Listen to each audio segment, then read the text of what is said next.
Армысыздар ардақты ағайын. Бүгін бізде кезекті шығарылым. Біздің қонағымыз ерекше, себебі бүгін жастар білсінде қонақта еліміздегі ең үздік жас журналистердің бірі, отандық бірнеше телеарналарда қызмет еткен, қазір таңда республикалық Алматы арнасының журналисті әрі жаңалықтар бөлімінің жүргізушісі Әлібек Шынтемір. Әлібек мырза, студиямызға уақыт бөліп келгеніңізге мыңда бір рахмет. Енді біздің арнаның ең негізгі мақсаты отандық жас азаматтарымызға, бізді көретін жас жеткіншектерге қазір таңдағы жақсы бір керекті ақпараттарды беру. Әңгіменің әлқиссасын өзің қазір тізеге ішіп қалай айтады, өзі журналистер айтады ғой, қызығы да қиындығы да бар журналистік қызметтен бастасақ, бұл сфераға қалай келдіңіз? Ассалаумағалейкум, рахмет шақырғандарыңызға. Енді бізде қазақ жақсы сөз бар ғой, журналистің арқалаған ақпарат болса да жеген жантақ деген сияқты. Сол секілді ауылдан ақпарат алмасақ та өстіп қиындығымен өзің айтпақшы қызы қатар жүретін осы мамандықта жүрміз. Қызмет еткеніме 8 жылдай болыпты. Ең алғаш Астанадан, Қазақстан ұлттық арнасынан бастадым. Одан кейін 31 информбюро, одан кейін осы Алматы телеарнасын шақыртып алдым. Енді әр арнаның өзінің бағыты бар, өзінің қоғамға сіңіретін, ақпарат беретін тәсілдері бар, белгілі бір тетіктері бар деген сияқты. Сондықтан бүкіл арнада істеп көрсең де барлығы бірдей деп айтуға келмейді. Әрқайсының өзінің ерекшеліктері бар. Қазіргі жұмыс енді сол, бір апта жаңалықтар жүргіземін, бір апта елдің ішіндеміз. Әлеуметтік желі арқылы, Инстаграм парақшасы болсын, бүкіл ақпарат көздері арқылы халық жазады, шақырады, жаңа видеоларын, фотоларын жібереді. Сол арқылы біз барып түсіріп, енді басқа журналистерге жауап беремін. Өзімнің әйтеуір осы салаға келгендегі бір мақсатым тек қана түсіріп қана қоймай, сол мәселенің шешілуіне атсалыссақ деген бір мақсат болды да. Аллаға шүкір, осыған дейін біраз мәселені шешім тауып жатыр. Сондықтан да болар, қазір әлеуметтік желі арқылы енді өте сұранысқа ие журналистердің бірімін. Жиі жазып отырады дайректке. Мысалы, қазір мен еңбек демалысында жүрсем, басқа бір журналисті жіберем деп айтсаң, енді өзіңіз келсеңіз дұрыс болар еді, немесе сізді күтейік деген сияқты айтып жатқан кісілер болды да. Демек, солай сұранысқа ие болып жатсақ, расымен де елдің мәселесін шешуге атсалып жатқан жағдайымыз бар деп ойлаймын енді. Әлбек, жаңа өзіңде айтып қалдың, әлеуметтік желіде өте белсенді журналистердің бірісің. Жалпы осы жаңада айтып жатсың, өзіңнің орныңа өзге журналист жіберген кезде бұқара сені сұрайды. Осындай халыққа өтімді журналист болу үшін ең бірінші журналистке, жас журналистке не керек? Мүмкін мінезі бе, әлде табандылық па, әлде білім ба? Ең басты, сенің ең басты фишкаң қандай өмірде? Енді ол мінез деген бір алмас қылыштың жүзі сияқты ғой. Егер оны орынсыз қолдансаң, оның жүзі қалады. Егер орынмен қолданатын болсаң, керек жеріңді кесіп түседі былайша айтқан кезде. Сондықтан енді мінез міндетті түрде бірінші керек, кез келген жұмысқа жетістікке жету үшін. Одан кейін шындық шығар. Халықтың жақсы көретін, қазір ақпараттың дамыған заманында көрерменнің де талғамы таудай өсіп келе жатқан кезде ешкімді алдай алмайсың. Сондықтан ең бірінші сенің жұмысқа деген ынтаң шынайы көрініп тұрса. Кез келген халықтың ортасына барғанда ең бірінші бәрімен шынайы сол кісілердің тілінде сөйлесуге тырысам. Үлкен болса үлкен, жас бала болса жас баладай сөйлесем. Ойнау керек болса ойнаймын, еркелету керек болса еркелетем. Сол кісінің шынайы эмоциясына, сол атмосфераға, сол әсерге мен түсуге тырысам. Талай болды. Жаңағы балақтан батпақ кешіп, қыстың ортасында болсын, жаздың ортасында болсын, жолсыз, жарықсыз күнелтіп отырған көпшіліктің ортасына талай бардық. Ол кезде міндетті түрде енді бір күн бұрын білем ғой баратын тақырыбымды. Сол халықтың жағдайына қарай киініп баруға тырысам. Жаңағы сәнденіп, керемет болып, үйімде тойға барғандай барымды кимеймін. Ондай киім болса да барынша сол халыққа қарапайым киініп баруға тырысам. Өйткені сол адам көркі шүберектеп бірінші көрген кезде сен киіміне қарай қарсылады ғой. Сондықтан онсыз да көңілге көлеңкелеп отырған көпшіліктің ортасына сәнді киініп баруға тырыспаймын. Барынша сол жағдайға байланысты киініп, амандасып жағдайды сұрап барып одан кейін сұхбат жазамын. Ал білесіздер, бізде кей журналистер қауымы бар, тойға барғандай атып бара салады, немесе камерасын қосады да, Сергей қос дейді да, микрофон алдына тақай салады деген сияқты ше. Талай жағдайлар болды. Өйткені енді журналистикалық этика деген нәрсе бар ғой. Енді жас журналистер қазір көріп отырсам міндетті түрде ескеру керек шығар. Журналистер өте жақсы біледі, өлім шыққан, табыт шыққан үйге бар өте қиын. Сондай кезде сол нәрселерді ескеру керек. Этика деген нәрсе бар. Алдымен кіріп көңіл айтып амандасу деген сияқты. Өйткені талай тілшілер болды, басына тоқпақ беріп, күрекпен, шампурмен қолап шыққан кездер болды. Бір мысал келтіре кетейін, Есік қаласында жаңағы бүкіл әлеуметтік желіге шығып, жалпақ жұрттың жағасын ұстатқан бір жағдай. Үйіне ағасының достары қонаққа келіп, сол үйдегі кішкентай қызды зорлаған жағдай болды. Естідік, артынша бізде бардық, бірақ бізден бұрын бірнеше телеарна келіп, аяқ астынан жаңағы этиканы сақтанбай, сол үйдің қарындасының зорланғанын ескермей, жетіп барып, амандаспай күйде жаңағы камерасын қосып, микрофон аузына тығып, қалай болды, не жағдай, кім зорлады, қалай зорланды деген сияқты адамның намысына тиетін сұрақтар қойып бастаған. Енді ол тұрмақ, есік алдындағы итің жаман десе көңіліміз қалатын қазақпыз ғой, көңіліміз бір атым насыбайдан қалады. Ал енді ойлашы, сондай үйде трагедия болып жатқан жағдайда сен атып кіріп, өзіңнің анау эфирға деген, өзіңнің сол ситуацияны көрсетуге деген, былайша айтқан кезде эгоизм сезіміңді ғана тықпалап, ол отбасының намысын, арын таптауға сенің мысалы құқың жоқ қой. Содан аттап кетіп жұмыс істейтін сондай журналистер де болды. Көзбен көрдік, көзімізше оларды шықпыртып қуып шықты. Сондай нәрселерден біз сабақ алдық. Бірақ адами тұрғыда енді мамандығың мен адамдығың қатар жүру керек та. Сондай жағдайға бара тұрған кезде жағдайға баға берген дұрыс. Кіріп, алдымен рұқсат сұрап, мүмкін ол саған рұқсат бермесе де оның құқы бар да. Мысалы енді заңгер қауымы жақсы біледі.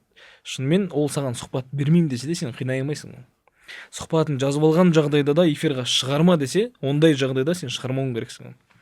А жоқ, эксклюзив, біз көрсетуіміз керек, бүйтеміз, сөйтеміз, рейтинг дейді да, көбісі ана арнамызды, сол адамның эмоциясын бәрін ұмытып кетеді да, соған асығады. Яғни адамның көңілінің пернесін басуынан бұрын камерасының тетігін басуға асығады да, былайша айтқан кезде. Сондай жағдайлар жиі болады. Енді Әлеке, жалпы дәл осы журналист тілмен айтқанда поляда көп жүрген журналистердің бірісің. Қанша сюжеттеріңді көреміз, әкім қараларға да кіріп барған сәттерің болған, дөкейге де, шенеуніктің де тіпті есігін жарып кіріп қара халықтың енді алып сандар еш, халықтың мұң мұқтажын жеткізуге тырыстың. Осындай бір сәттерде сол бір сюжетті, сол бір проблеманы шығармас үшін саған жан жақтан звонок дейді ғой енді. Қоңырау шалған жандар көп болды ма? Міндетті түрде енді трайбализм деген тереңнен тамыралған қоғамда өмір сүріп жатырмыз, жасыратын жоқ. Ананың ағасы, ананың көкесі, ананың дөкейі анда отыр, мында отыр деген сияқты сол 30 жыл бойы бірін-бірін тартып, тереңге тартқан тамыры бар, сондай қоғамда көрдік, өмір сүріп келе жатырмыз. Әлі де жаңа Қазақстан десек те толық ол нәрсе жойылған жоқ. Біреудің ағасы, біреудің көкесі бір жақта бастық болып отыр, Мысалы, қарапайым ауылға барасың, ол ауылдың мәселесін көрсетіп түсіргеннен кейін, ол ауылдың мәселесін көрсеткеннен кейін, ол әкімнің былайша айтқан кезде креслосы ауысып кетуі мүмкін. Немесе оған жоғарыдан пәрмен келуі мүмкін.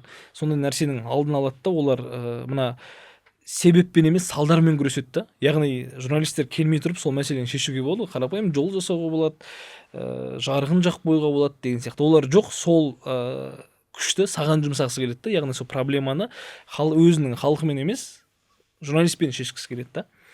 Мысалы, біз барып түсіреміз, барамыз, кетеміз, бірақ халық қалады ғой, өзінің халқы ол. Өзінің халқымен жұмыс істеуге болады ғой. Бірақ олар керісінше бізбен алысады да. Жан жақтан түрлі звоноктар келеді, көлігіңді аңдиды, номерін жаттап алады, мысалы. Талай болды, көлігіміздің терезесін шақып кеткен кездер болды, енді шыны керек. Бірақ оны сен енді нақты дәлелің болмағаннан кейін ешқайда шағым айта алмайсың да. Бірақ сен білесің примерно осы бір аптаның ішінде қандай тақырыпқа барғаныңды, нені түсіргеніңді, кім саған ескерткенін деген сияқты. Сондай нәрселер болады. Әрине оның барлығы, енді пендеміз ғой, ет пен сүйектен жаратылған. Оның барлығы саған психологик түрде әсер етеді. Кәдімгідей бір қысым болады, жаңағы буллинг деп жатамыз ғой. Сондықтан оның барлығына төтеп беру үшін енді жүйкең өгіздің терісінен болу керек шығар, бірақ үнемі ойыңда жүреді қалай болады екен деген сияқты. Десе де енді оған қарамай жұмысымызды істеуге тырысамыз. Ең бір білетін нәрсе, мен ойлаймын да, қанша қысым көрсетсе де, қанша сондай звоноктар келсе де, біз әділдік үшін күресіп жатырмыз. Халықтың мұң-мұқтажын жеткізу мақсатымыз. Ешкімнің ала жібін ауадан ақпарат алып, біз өтірік айтып, мысалы, көрсетіп жатқан жоқпыз. Ешкімнің заказы емес, ешкімнің тапсырысы емес. Тіпті ондай да звоноктар келген. Мысалы, өзім мен қаланың сыртында тұрам. Алтын Орданың мәселесі шешілмей жатқан кезде өз басым бір локацияны 3 рет барып түсірген ғой. Сол кезде маған сондай звоноктар келді. Сен неге бір жерді 3 рет түсіресің? Бір жылдың ішінде. Әлде біреу саған ақша төлеп қойды ма? Біреу заказ берді ма саған? Өйткені біз білетін журналистер бір жерді түсіреді, кетеді, келесі жерге барады. Сен неге осы жерге қадалып алдың дейді да. Мен айтамын, мен мәселенің шешілгенін қалаймын. Иә, қадалған жерден қаналсам да, осы жерден мен түсіріп мәселенің шешілгенін қалаймын. Өйткені дәл осы жолдан мен өзім күнде өтемін. Мына Алтын Ордадан өтетін халық жақсы біледі, 3 сағат кептелісте тұрады ғой. Таңның атысы, кештің батысы. Жалпы қалаға келетін халықтың көбі облыстан қатынайды, сол жақта нәпақасын табады. Сондықтан қалаға қатынайтын болғаннан кейін міне жұмысы таңғы сағат 9-да басталса 6-да тұрып жолға шығып кету керек. Одан кешікті ма, ол жұмыстан кешігеді. Жұмыстан кешіккен бастығынан ол сөгіс алады, сөгіс алғаннан оның көңіл күйі түседі. Былайша айтқан кезде бір ғана кептелістің бір адамның қалай өміріне әсер ететінін келтіріп беруге болады. Мысалға, кептелісте 3 сағат тұрды, көңіл күйі түсті, жұмысқа деген настрой жоқ. Жұмысқа настрой болмаған, сол күнгі оның мақсаты, міндеті дұрыс орындалмайды, жұмыстың сапасы түсіп кетеді, қасындағы әріптестермен дұрыс қарым-қатынаста болмайды. Былайша айтқан кезде бір жұмыс ортасындағы уже механизм, система бұзылды да, көрдіңіз бе? Бастығынан сөгіс алды, жыл сайын алып жүрген премиясын ала алмай қалды деген сияқты. Сөйтіп бір ғана кептеліс тұтас отбасының жағдайын түсіріп жіберді деген сияқты. Ал бағанағы алдыңғы сөзіңізге оралайын, түрлі қысымдар, звоноктар, өтініштер, тіпті өзіміз танитын енді азақ қазақ болғаннан кейін бәріміз бір қазанда жүрік қой. Тіпті өзіміздің журналист әріптестердің өзіне шығады, бастықтарымызға тікелей шығады, осындай жағдай деп. Енді барынша сол материалдың өтуін қадағалаймын, түбіне дейін жеткізіп, әйтеуір эфирға беруге тырысамын. Енді шамасы жетпеген шенеуніктердің сенің ар абыройыңды, әлеуметтік желідегі нұқсаныңды, әлеуметтік желідегі белсенділігіңді түсіру үшін бір буллинг жасаған сәттер болды ма? Өйткені сен әлеуметтік желіде, тағы қайталап айтайық, өте белсенді журналисттің бірсің. Ақпаратты жылдам жеткізуге тырысасың, және байқаймын, салған ақпараттарды 99%-ында өшірмейсің. Қанша звоноктар келсе де. Енді қазір заманына қарай адам дейді ғой. Мысалы, ең алғаш журналистикаға келгенде менде Инстаграмда 3000 адам болатын. Өздері жиналған, жаңағы жеке Әлібек ретінде көріп тұратын адамдар. Одан кейін сол әлеуметтік желіні ақпараттың көзі ретінде қолдана бастағаннан кейін адамдар өзі жиналып, қазір мысалы 127 000. Оның барлығы белсенді, ешқандай боттарсыз, ешқандай айналымсыз, кәдімгі шынайы адамдар, қарапайым көретін ел. Оның барлығына жаңағы дәлел, сөзімнің дәлелі әр посттың астында жазылған халықтың комментариялары ғой. Енді мысалы жаңалық телеарнаға жаңалықтың уақытында шығатын болса, білесіз, өзіңіз кез келген ақпарат ол ыстық кезінде қонды да, сол кезінде беріп үлгеру керек деген сияқты. Сол кезде сұхбат алып тұрып, микрофонның қасына соткамды түсіріп алам, бірге түсірем. Ешқандай монтаждамай солай салуға тырысам, шикі күйінде. Зато шынайы, ешқандай жаңағы мысалы кейбір кісілер айтып жатыр ғой, бұл монтаждаған, өзінің керегі жерін кесіп салып жүрген, менің айтқан жауабым берілмей қапты деген сияқты нәрселерді маған олар айта алмайды. Неге? Өйткені оның да сөзін берем, менің де айтқан сұрағымды берем. Яғни объективтілік бар да. Жалпы журналистиканың өзі бізде сол объективтілік. Мен мысалы әкімдерге де жау емеспін, билікке де жау емеспін, халықтың да жау емеспін. Мен просто объективті түрде шындықты жақтаймын. Мысалы халықтың айтқан сөзі, міне мәселе мынандай проблема, әкімдік былай жауап берді. Айтуынша, яғни мысалы Алматы облысының тұрғындары мысалы 7 жылдан бері жолымыз жасалмай келеді деп айтатын болса, әкімдік неге оны шеше алмай келе жатыр, осы мәселені беріп көрсетуге тырысамыз. Егер жергілікті әкімдік шеше алмаса, облысқа жеткіземіз деген сияқты дүние ғой. Ал әлеуметтік желіге салатын себебім ол менің былайша айтқан кезде сол ақпараттың шешілуіне тағы да қосымша тұздық дейміз ғой, тақырыпқа тұздық ретінде бүкіл әлеуметтік желіде отыратын сол құзырлы мекемені болсын, жергілікті атқару билік болсын, соған тиісті мекеменің барлығын астына белгілеймін. Сосын көрермендер, оқырмандар да соларды белгілеп жан-жаққа видеоны таратып береді. Сосын барынша тақырыптарын шақырып тұратындай қоям, кішкене айғайлатып қоятын кездерім болады, әсірелеп жүретін кездер болады, рас, бірақ ауадан алып хайп қойып, өтіріктен тақырып қойып, өтірік видео салған кезім болған емес. Енді қазіргі кезде мынау сауатты журналистер менің сөзімді жақтар, блогерлар мен журналистердің айырмашылығы осы ғой. Біз ресми ақпарат таратуға тырысамыз, жаңағы белгілі бір дәйекпен, мысалмен информация беруге тырысамыз. Өйткені біз әр сөзіміз үшін жауап береміз. Өте дұрыс әңгімені қозғадың. Қазір таңда шынымен әлеуметтік желіде 1000 оқырманы бар жандардың барлығы блогер болып кетті ғой. Осы бір үрдіс, осы бір жаңа қалай айтсақ болады, мамандық па, әлде жаңа бір қоғамның тобыры журналистің қызметіне қаншалықты нұқсан келтіруде? Енді мысалы қазір әлеуметтік желі жүргізе бастасаң, маған айтады, блогерсің ба не деп. Блогердің түрі көп. Әрине бұқараға пайдасын тигізіп, бір бастан талай мәселені шешіп жатқан блогерлар да бар. Олардың қатары көбейген дұрыс, сананың сапа шығады. Бірақ облыста полиция қызметкерлерімен рейдқа шыққан кезде жиі естіп жатамыз. 1500 теңгелік, 2000 теңгелік блогерлар бар дейді да. Яғни сенің жұмысқа шыққан кезде, сенің қауіпсіздік белгісін тақпауыңды, қандай да бір қате жібергенді әдейі күтіп отырып, соны видеоға түсіріп, сол видеоны көрсетіп өзін шантаж жасайды дейді да, осындай. Алып тастан немесе салып жіберемін деген сияқты. Сондай адамдар көбейіп кетті дейді. Яғни сол блогерлік арқылы сол бір арзан қылығы арқылы сөйтіп нәпақа табады дейді да. Блогерлікті басқаша қабылдап жүр дейді. Бірақ керісінше өзіңіз білесіз, үлкен аудиториясын қолданып, қоғамға егіз істеп жүргендер де бар. Енді бағанағындай бір елдің мәселесін көрсетуге барғанда әлеуметтік желіде расымен ондай белгілі бір топ аяқ астынан пайда болады. Өмірі сен көрмеген, өмір білмеген парақшалар пайда болады да. Мысалы, осыдан 4-5 ай бұрын қыста бір ауылға бардық, Алматы облысында Қарой деген жақта. Сол кезде ол видеоны өзіңіз де көрген шығарсыз, бір бала жаңағы мектепке бара жатады да, сөмкесімен, сол батпаққа құлайды, мамасы шығарып салып тұр, видео түсіреді, бүкіл жерге тарап кетті ғой. Міне біздің жолдың күйі. Баламызды біз сабаққа жібереміз, тап-таза жейдесін үтіктеп, аяқ киімін тап-таза жылтырып жібереміз, бірақ үйден шықпай жатып батпақ болады. Батпақ болғаннан директор айтады, мектепке кірмейсің аяқ киіммен дейді. Ол батпақ қылмайын десе, оның жолы сондай, былайша айтқан кезде, екі ортада үй мен мектептің арасында уже бала буллингке ұшырап тұр да, былайша айтқан кезде, жай ғана мектепке бара жатып. Оған енді бала кінәлі емес қой, жолын жасап беру керек еді, жағдай сондай. Енді бұлар халық қалай шешті мәселені? Олар енді екі аяқ киімін тасып жүретін болды. Біреуін сөмкесіне салып алады да, онысы да кітап ауыр, тағы бір күнде пакет көтеріп, тағы бір қосымша аяқ киім алып барады, етігін. Сөйтеді да оны апарып қояды да, жаман етігін кіреберіске қойып, жаңағы батпақ болған етігін, анау етігін киіп ары қарай барады. Сонда онсыз да әрең күн көріп отырған халық бір маусымда балаға екі аяқ киім әперу керек та. Оған біреуінің жағдайы жетеді, біреуінің жетпейді. Кем дегенде екі. Кем дегенде екі. Ол бір сезонға жетпейді, ол қыс болмай, қыстың ортасында уже клей ажырап кетеді, замок істемей қалады деген сияқты. Бұның барлығын көзбен көрдік, бізбен сөзбен айтты, көңілге түйдік. Шынымен кез келген уақытта мен оны әлеуметтік желіге де салдым. Инстаграмда ақтара қалсаңыз, сұхбаттардың бәрі бар. Дәлелдеп көрсете аламын деген сияқты. Ал енді осы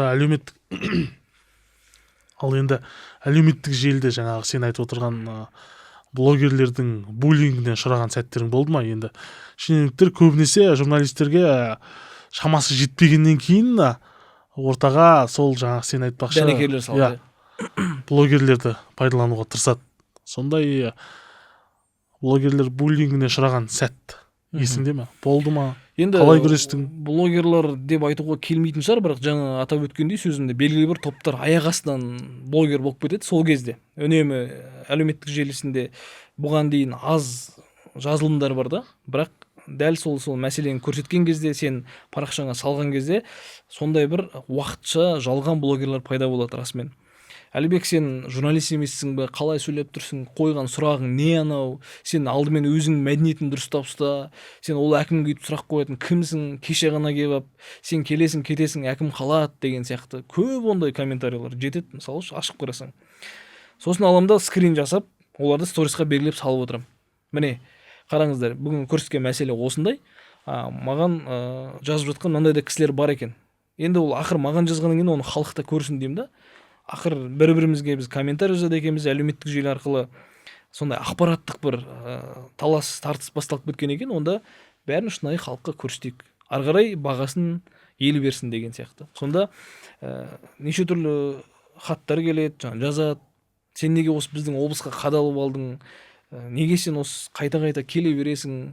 Ол әкім өзі жақында келді, бұл басшымыз жақсы деген сияқты. Бір енді соқыр адамға таяқ ұстатқандай негізі байқасаң болады, арнайы бір тапсырыспен жазылған. Көрініп тұрады. Иә. Ең қиыны ол адамдар сол мемлекеттік қызметтің жағасында мұғалімдер, бір дәрігерлер болып шығады. Демек, ол адамдар енді өз еркімен де жазбауы мүмкін, белгілі бір тетіктер арқылы сол адамға жаңағы жергілікті атқарушы биліктің бір мұрындық болуы мүмкін. Өйткені өз-өзінен жазбайтыны белгілі. Одан кейін ол адам тым-тырыс жоқ болып кетеді. Бірақ сол күні сенің комментарияң астына кәдімгідей атака дейді ғой, кәдімгідей жазып сөйтіп тастайды. Ақпараттық атакаға ақпараттық ашықтықпен жауап беремін дейсің ғой, өте керемет. Енді сөз соңында жалпы журналистика саласы қазір елімізде, жалпы әлемде өте қарқынды дамып келеді. Ақпараттың жылдамдығы, ақпараттың шынайылығы бойынша қазір әлемде бір жаңа, қалай айтсақ болады, жаңа бір белсенділік орын алған секілді. Енді өзіңнің артыңнан еріп келе жатқан қазір жас журналистерге қандай ақыл кеңес берер едің? Енді өмірде ең оңай нәрсе ақыл айту дейді ғой біреуге. Өйткені өзіңнің басынан өткеріп көрмегеннен кейін былай істей сал, бүйте сал, жүйте сал деп айту үнемі оңай. Енді біреуге ақыл айтудан аулақпын, өйткені өзімнің ақылым, өзім ақылды қарызға алып жүрмін біреуден. Шыны керек. Бір басыма жетерлік азғантай ақылыммен сол әйтеуір осы бұралаң бұлтарысы көп тіршілікте соны жеткізіп, былайша айтқан кезде рассрочкаға жеткізіп жүрмін ғой, былайша айтқан кезде. Сондықтан енді біреуге ақыл айтудан расымен қашқақтайтын рас, өйткені оның жауапкершілігі бар, оның артында үлкен жүк бар да. Өйткені сен біреуге мынаны былай істе деп айту үшін сен соны көріп, жілігін шағып, біреулер жүріп өткен жолмен сен жүгіріп өтіп кетуің керексің да. Сол кезде ғана сенің хақың бар шығар. Ал бірақ қазір мен бұл салада бір жілігін шағып майын ішіп тастадым деп айта алмаймын. Әлі де білетінім 9, білмейтінім 99. Сондықтан келер артындағы жас журналистерге сен былай істе деп нақты кесіп айту қиындау. Бірақ бір білетінім, ең басты сол жолға қойған мақсатыңды орындап, мамандығыңа адал болсаң, адамдығыңнан аттамасаң,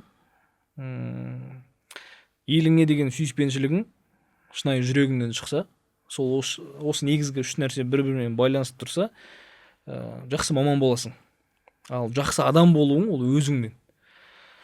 Мынандай нәрсе бар ғой, білімді өзің кітаптан оқып аласың, бірақ сананы Құдай береді да. Білімді кез келген адам жиналады, бірақ балаға сана Құдайдан деген сияқты. Сондықтан кез келген мамандық таңдағанда бірінші аға көкенің, әкенің, ата-ананың жетегінен жетектеумен емес, өзіңнің жүрегіңмен таңдап, болашақта осы мамандығыммен нәпақа тауып, осыны сүйіп жұмыс істеймін және осы мамандығым елге пайдасын тиеді деп таңдайтын болса, жақсы маман болып шығады. Екіншіден, қазір көп журналистер әлеуметтік желіні дұрыс белсенді пайдалана алмайды. Оның тетіктерін білмейді, ізденбейді деген сияқты. Не бір мықты сюжеттер жасайды, бірақ сол күнгі эфирден ғана шығады, ары қарай ол таралмай қалады. Неге соны ары қарай таратпасқа, неге жасамасқа, неге белгілі бір жаңағы әлеуметтік желінің барлық платформаларын қолданбасқа, иә? Өйткені саған мүмкіндік беріп тұр, саған жағдай жасап тұр, ақыры сол телефонмен 24 сағат қолыңда тұрады. Сол кезде сол мәселені түсірген сюжетіңді қосымша соған демеп жер, көтеріп жер, көп халықтың көбіне себеп бол деген сияқты. Сол әлеуметтік желі болсын, қоғамдағы негізгі маңызды тетіктерді қолдансаң, сен заманауи журналист боласың да, былайша айтқан кезде. Бізге қазір расымен заманауи журналистер жетіспейді. Әйтпесе не бір от тілді орақ ауызды мықты мамандар бар, бірақ тасада қалып жатады өкінішке қарай. Көбісін жастар танымайды, жастар үлкендер де үлкендер кішіні деген сияқты. Сол арадағы бір байланыс үзіліп барады. Сондықтан бәрі мынау бір қазіргі заманның талабына сай жұмыс істеу керек деп ойлаймын. Көп рахмет, Әлібек мырза. Бүгін дәл осы азғантай уақытта көрерменге көптеген керек ақпараттарды тарата білдік деп ойлаймын. Құрметті достар, бүгін бізде қонақта болған Алматы арнасының журналисті, тележүргізуші Әлібек Шынтемір. Қоғамның әлеуеті артсын десеңіздер, жастарымыз білімді болу керек. Олай болса, біздің жастар білсін арнамызға тіркеліп, жазылып, коммент қалдыруды ұмытпаңыздар. Қош сау, көрермен, амандықта жүздескенше.